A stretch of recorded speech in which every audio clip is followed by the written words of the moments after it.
In the heart of Africa, a new war has torn Sudan apart. A ruthless battle between two former allies, the Sudanese army and a feared paramilitary known as the Rapid Support Forces, or RSF. But who are they? Where did they come from? And what do they really want?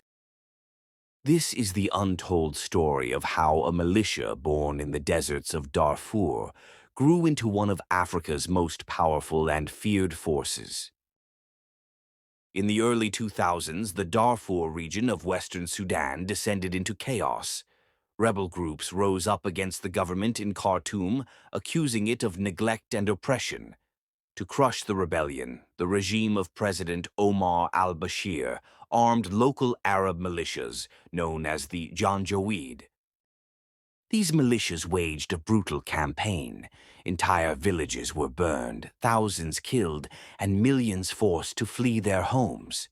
The world would later call it a genocide. From the ashes of this violence, a new force began to take shape, one that would soon gain official status. In Mohamed Hamdan Dagalo, better known as Hemedti. Hemedti rose from a militia commander to a national power broker. Under his command, the RSF grew stronger, richer, and far more independent than anyone expected. By the late 2000s, the RSF controlled much of Sudan's lucrative gold trade. With profits from mining and foreign support, they built their own economy, funding weapons, vehicles, and recruitment. The RSF even sent thousands of fighters to Yemen under deals with Gulf nations, earning money and international connections. By 2019, the RSF was no longer just a fighting force. It had become a political power. In 2019, Sudanese protesters took to the streets demanding the end of Bashir's 30-year rule. When the army finally overthrew him, it was the RSF, not the army, that quickly filled the power vacuum. Hemedti became the deputy head of Sudan's ruling council. For the first time, a former Janjaweed commander was part of the government. But power came at a cost.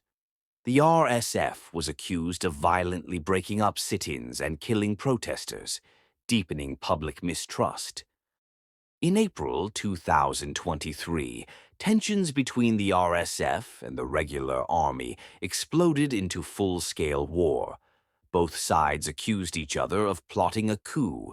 The RSF claimed to be fighting for democracy and against Islamist control of the army. But critics say it's a struggle for power between two generals, Burhan and Hemedti, each refusing to give up control. The RSF took control of large parts of Darfur and parts of Khartoum, while the army held eastern Sudan and Port Sudan. The result, one of the worst humanitarian crises in the world today.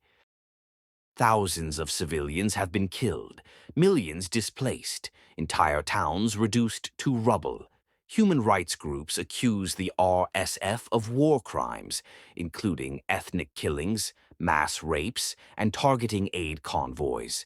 The RSF denies these allegations, insisting it is defending Sudan from extremists. As of 2025, Sudan remains divided. The RSF still controls much of Darfur and western Sudan.